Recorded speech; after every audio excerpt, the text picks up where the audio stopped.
కేసీఆర్ నాయకత్వం వర్ధిల్లాలి.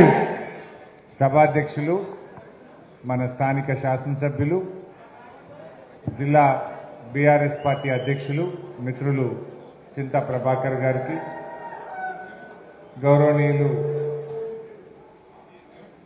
మన డీసీసీబీ వైస్ చైర్మన్ మాణిక్యమన్న గారికి, గౌరవనీయులు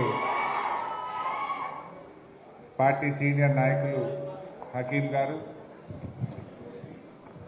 గౌరవనీయులు శివరాజ్ పాటిల్ గారు, గౌరవనీయులు మల్లాగౌడ్ గారు, గౌరవనీయులు బుచ్చిరెడ్డి గారు, అదేవిధంగా ఈ కార్యక్రమంలో పాల్గొంటున్నటువంటి సీనియర్ నాయకులు ముఖీం గారు, గౌరవనీయులు రాజేందర్ గారు, మనోహర్ గౌడ్ గారు, అదేవిధంగా సీనియర్ నాయకులు నరారెడ్డి గారు, మరి పార్టీ సీనియర్ నాయకులు వెంకటేశ్వర్లు గారు, చిల్ల మల్లన్న గారు, ఆంజనేయులు గారు, మధుసూదన్ రెడ్డి గారు, విఠల్ గారు, చక్రపాణి గారు, కొండలరెడ్డి గారు, పాండురంగం గారు, సరళ పుల్లారెడ్డి గారు, మరి మందుల వరలక్ష్మి గారు, కాసాల బుచ్చిరెడ్డి గారు, మండల పార్టీ అధ్యక్షులు, పట్టణ నాయకులు, గౌరవ కౌన్సిలర్లు,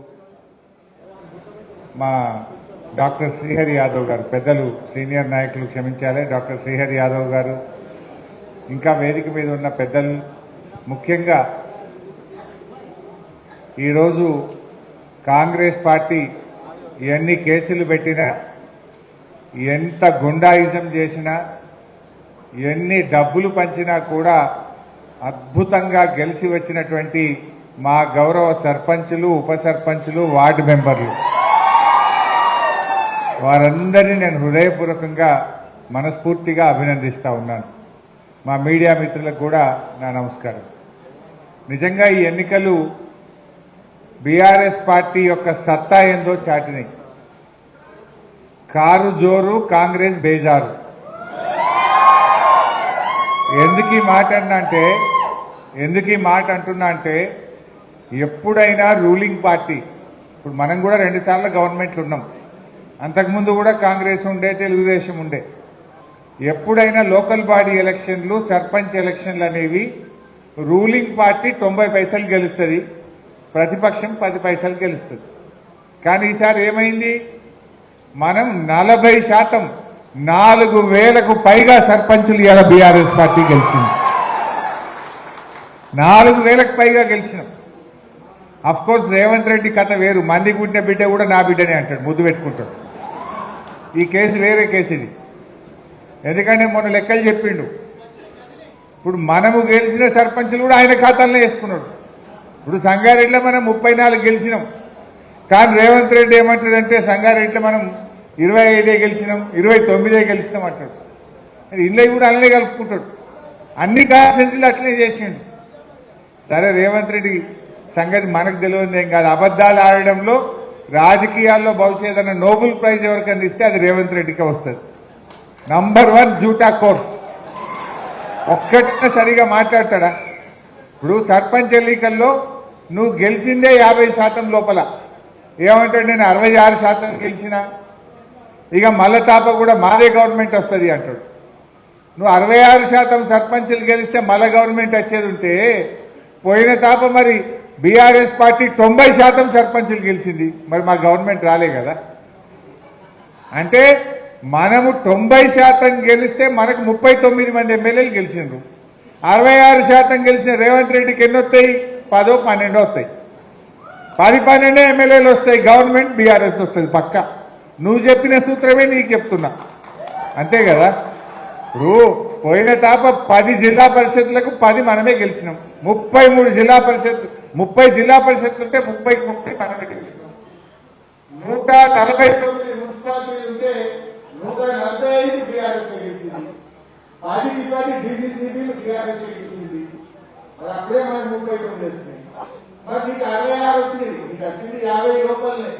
కానీ రేవంత్ రెడ్డి చెప్పుకుంటున్నది 66. మరి నీకు 10, 12 ఎమ్మెల్యేలు అంతకంటే ఎక్కువ రావు. మళ్ళీ అందరు ప్రజలు కూడా మాకు కేసీఆర్ ముఖ్యమంత్రి కావాలి, ప్రజలందరూ కూడా ఎదురు చూస్తా ఉన్నారు. నీ ముఖానికి ఎరువులు ఇచ్చే తెలియదు కదా. ఇప్పుడు పంట పండాలంటే ఏం కావాలి?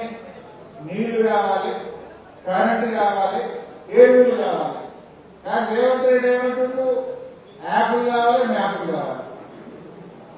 యాప్ ఇవాళ స్టార్ట్ చేసిండ్రు.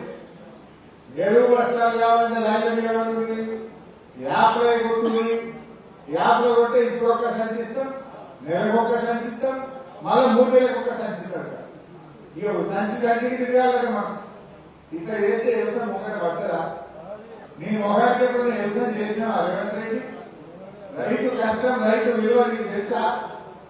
కేసీఆర్ గారు తన హయాంలో ఎరువులు ఫుల్లు, కరెంటు ఫుల్లు, నీళ్లు ఫుల్లు, పెట్టుబడికి టైంకు పైసలు ఇచ్చిండు. రేవంత్ రెడ్డి వచ్చినాక 2 సార్లు రైతు బంధు ఎగ్గొట్టిండు. కరెంటు 14 గంటలు కూడా వస్తలేదు. ఎరువుల కోసం లైన్లలో నిలబడి రైతులు మోసపడుతున్నటువంటి పరిస్థితి. ఈరోజు యాప్ల కోసం లైన్లో నిలబడితే చాలా చోట్ల టెక్నికల్ ప్రాబ్లం అంటున్నారు. యాప్ ఓపెన్ అయితే లేదు.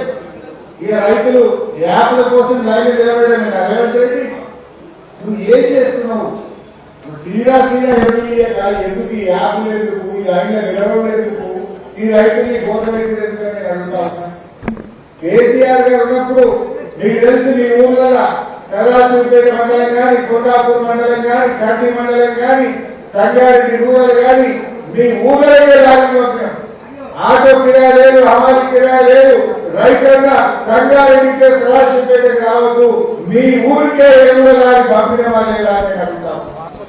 మీ ఊరికే వచ్చింది. హమాలి కిరాయి లేదు, ఆటో కిరాయి లేదు, రైతులు నిలబడేది లేదు. రైతుల ఊళ్ళకే ఎరువుల లారీ పంపిండు కేసీఆర్. కానీ ఎలా రేవంత్ రెడ్డి వచ్చిన ఎరువు బస్తాల కోసం వచ్చి సంగారెడ్డి యాప్లెస్ కోసం లైన్లు నిలబడాలి. కోఆపరేటివ్ పిహెచ్ఎస్ ఆఫీసుల ముందు లైన్లో నిలబడాలి. ఈ పరిస్థితి ఈరోజు ఏర్పడ్డది. చాలా దుర్మార్గం. పోయిన యాత్రకి బోనస్ ఎగ్గొట్టిండు, 2 పంటలకు రైతు బంధు ఎగ్గొట్టిండు, రుణమాఫీ ఎగ్గొట్టిండు పుణ్యాత్ముడు. ఇప్పుడు ఎరువులు స్టార్ట్ అయిపోలేదు. అందుకే మీకు అర్థమైందో లేదో, ఎలక్షన్లు పెట్టుకుంటే భయపడదు. మన మున్సిపాలిటీ టైం అయిపోయి ఏడాది పెడుతుండే ఎలక్షన్. జడ్పీ టైం అయిపోయి ఏడాది అర్థం 2 ఏళ్ళు అయింది. ఎందుకు పెట్టలేవు ఎలక్షన్ అంటే ఆయనకు అర్థమైంది. కారు గుర్తు కనబడితే కేసీఆర్ యాడికి వస్తాడు. ఇప్పుడు సర్పంచ్ ఎన్నికల్లో కారు ఉండదని పెట్టిండు, ఏ పార్టీ సింబల్ ఉండదని పెట్టిండు, ఎవరు గెలిచినా మావోగారు ఇలా కలుపుకుంటా అని పెట్టిండు. ఆయన భయం పట్టుకున్న ఏడాది అర్థం నుంచి జిల్లా పరిషత్లకు ఎలక్షన్లు పెట్టలేడు. ఏడాది అర్థం నుంచి ఇలా మున్సిపాలిటీలకు ఎన్నికలు పెట్టలేడు. చివరికి కోఆపరేటివ్ కూడా 2 ఏళ్ళు అయిపోయి దాని ఎలక్షన్ పెట్టమంటే నిన్న జీవో ఇచ్చిండు. మేము నామినేట్ చేసుకుంటాడట, వాళ్ళ మనుషుల్ని నామినేట్ చేస్తాడట, ఎలక్షన్ పెట్టాడట. అంటే భయం అవుతుందా రేవంత్ రెడ్డి నీకు? రేపు రైతులు ఎవరు ఓటేసేటట్టు లేరు, రైతులు తిరగబడుతున్నారని అర్థమైంది రేవంత్ రెడ్డికి. అందుకే కోఆపరేటివ్ ఎలక్షన్ పెట్టమంటే నేను కోఆపరేటివ్ ఎలక్షన్ పెట్టా, మా కాంగ్రెస్ నాయకులను నామినేట్ చేసుకుంటా అంటుండు. ఎందుకు భయపడుతున్నావు? నీకు ధైర్యం ఉంటే నువ్వు రైతులకు మేలు చేసినోడివి అయితే పెట్టు, కోఆపరేటివ్ ఎలక్షన్ పెట్టు. ఎందుకు నామినేట్ చేసుకుంటున్నావు బిడ్డ? నువ్వు ఎరువులు ఇయ్యలేదు కనుక, రుణమాఫీ చెయ్యలేదు కనుక, రైతు బంధు ఎగ్గొట్టినవు కనుక, బోనస్ ఇయ్యలేదు కనుక, పంటల బీమా చేయలేదు కనుక నీ ఈ బలగొట్టరనే విషయం రేవంత్ రెడ్డికి అర్థమైంది కనుకనే ఇవాళ ఎలక్షన్ పెట్టలేదు. మనం కూడా ప్రజల్లోకి పోదాం. నేను మా సర్పంచ్లను కూడా కోరేది ఒక్కటే, మీరెవ్వరిని భయపడాల్సిన అవసరం లేదు.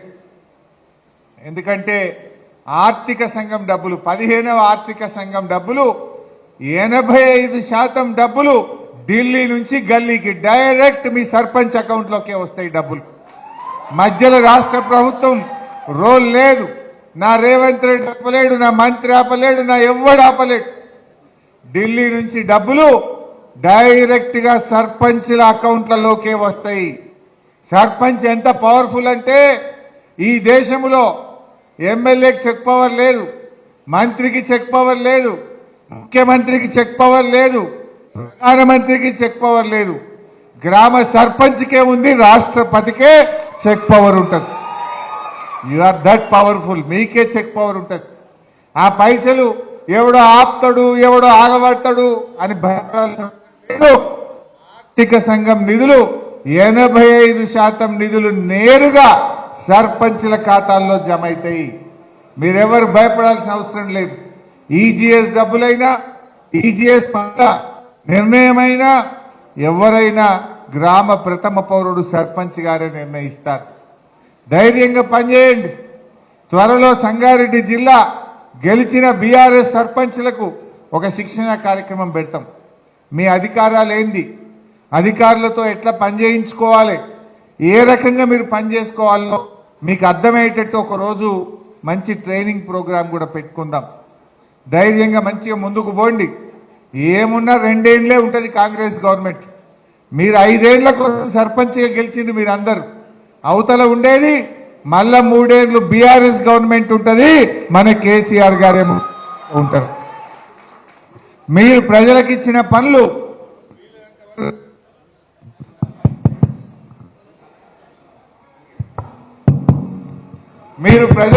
పనులు వీలైనంత వరకు చేయండి, కష్టపడండి. ఏమన్నా మిగిలిపోతే మళ్ళా బీఆర్ఎస్ గవర్నమెంట్ రాగానే నేను దగ్గరుండి వద్దురా బిడ్డ అదే తీసుకుపోయి 2-3 ఉంటేనే డిస్టర్బ్ అవుతుంది. ఉదరి లేకే జాబ్ బంద్ కరు. మీరు దగ్గరుండి నేను మీ పనులు ఏమన్నా ఉంటే నేను చేయించే బాధ్యత తీసుకుంటా. ప్రభాకర్ అని ఉంటాడు, నేనుంటా. మీరు ఎన్ని వీలైతే అన్ని చేయండి. ప్రజలకు ఏమన్నా మాట ఇచ్చి కొన్ని మిగిలిపోతే కూడా 2 ఏళ్ల తర్వాత మళ్ళీ మన బీఆర్ఎస్ గవర్నమెంట్ వస్తుంది.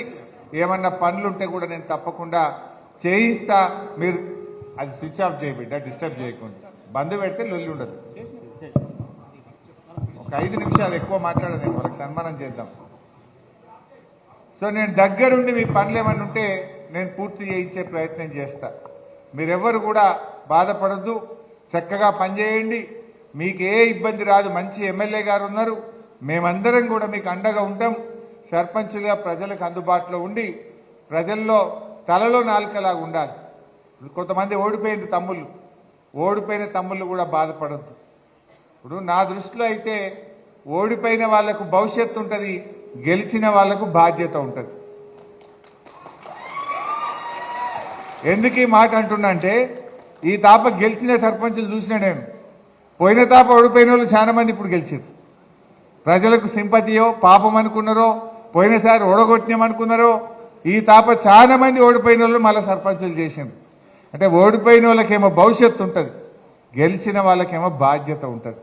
ప్రజలకు మిమ్మల్ని నమ్మి మీ మీద ఎంతో విశ్వాసంతో మిమ్మల్ని గెలిపించేది కనుక పొద్దున్న లేవంగానే ఏముంటాయి, ముఖ్యంగా శానిటేషన్, చెత్త సరిగా. ఇప్పుడు కేసీఆర్ గారు మంచిగా ట్రాక్టర్లు కొనిపెట్టిండ్రు ప్రతి గ్రామ పంచాయతీకి. రోజు చెత్త ఎత్తి శుభ్రంగా గ్రామ పంచాయతీలు ఉంచాలి. చెట్లను బాగా పెట్టండి, పెట్టిన చెట్లను కాపాడండి. వీధి దీపాలన్నీ వెలుగుతున్నాయా లేవా చూడండి. మంచినీళ్ళ నల్లా ప్రతి ఒక్కరికి వస్తుందా లేదా, ప్రతిరోజు నీళ్ళు వస్తున్నాయా లేదా చూడండి. ఒకప్పుడు సర్పంచ్ల కంటే నీళ్లకు పెద్ద గోసుండే, కానీ ఇప్పుడు కేసీఆర్ గారి పాలన తర్వాత మిషన్ భగీరథ కింద ఇంటింటికి మంచిగా త్రాగునీరు వస్తూ ఉంది. ప్రతి ఊరికి ట్రాక్టర్ వచ్చింది. ప్రతి ఊర్లో డంప్ యార్డ్ కట్టి పెట్టిండ్రు. వాటిని మంచిగా నిర్వహించండి. రోజుకోసేపు గ్రామ పంచాయతీలో కూర్చోండి. పర్మిషన్ల కోసం కానీ ఏదైనా పనుల కోసం వచ్చే ప్రజలకు మీరు మంచిగా సాయం చేయండి, ప్రేమతో మాట్లాడండి. మనం గెలవంగానే ఏమో అయిపోయినాం అనుకోవద్దు. మన మాట మారద్దు, మన బట్టలు మారద్దు, మనం ఏం మారద్దు. ఎదిగితే ఒదగాలంటారు. మనిషి పదవి వచ్చినప్పుడు ఇంకా ఒదగాలి, ఇంకా ఓపిక తెచ్చుకోవాలి, ఇంకా ప్రేమతో మాట్లాడాలి. నిన్నటిదాకా మనం పోయి దండం పెట్టినాం, ఓటు అడిగినాం, గెలవంగానే మారిపోతామా? గెలిచినాక కూడా కులం పెద్ద మనిషి కనబడ్డా, వయసులో పెద్దవాళ్ళు కనబడ్డా అదే మర్యాద ఇవ్వండి, నమస్కారం పెట్టండి, మంచిగా మాట్లాడండి, చిరునవ్వుతో పలకరించండి. మీకు మంచి పేరు వస్తుంది. పనులు అయినంత వరకు చేస్తాం. ఏదైనా పెండింగ్లో ఉంటే కూడా అర్థమయ్యేటట్టు కూడా వాళ్ళకి చెప్పాలి. ఇప్పుడు కాదు, ఇప్పుడు అవుతుందమ్మా, తప్పకుండా చేస్తామని చెప్పే ప్రయత్నం చేయండి. ఎమ్మెల్యే గారి దృష్టికి తీసుకురండి, మంచిగా పనులు చేసే ప్రయత్నం చేద్దాం. ఇవాళ రేవంత్ రెడ్డి ఎట్లయిపోయిందంటే అంతా దుబారా. మొన్న ఫుట్బాల్ ఆడండి, చూసిరా? ఎవరి కోసమే ఫుట్బాల్ అది? ఈయన మనుమడి షోకు తీర్చుకోవడం కోసం 100 కోట్ల రూపాయలు ఖర్చు పెట్టిండు. నువ్వు ఫుట్బాల్ ఆడితేంది, నువ్వు ఏం ఆడితే మాకేందా రేవంత్ రెడ్డి? సింగరేణి కాలనీసి 10 కోట్ల రూపాయలు తీసుకుపోయి ఫుట్బాల్ మ్యాచ్కు పెట్టిండు. గవర్నమెంట్ ఖజానాకెళ్ళి ఈయన నేర్చుకోవడానికి 5 కోట్లతో స్టేడియం కట్టుకున్నాడు ఒక్కడే. 5 కోట్లు పెట్టి ఈయన సొంతం స్టేడియం కట్టిండు గవర్నమెంట్ పైసలతో. నీ సొంతం పైసలతో కట్టుకో. గవర్నమెంట్ డబ్బులతో ఇలా స్టేడియం కట్టిండు రేవంత్ రెడ్డి. సిఎస్ఆర్ నిధులు 100 కోట్ల రూపాయలు ఖరాబ్ చేసిండు.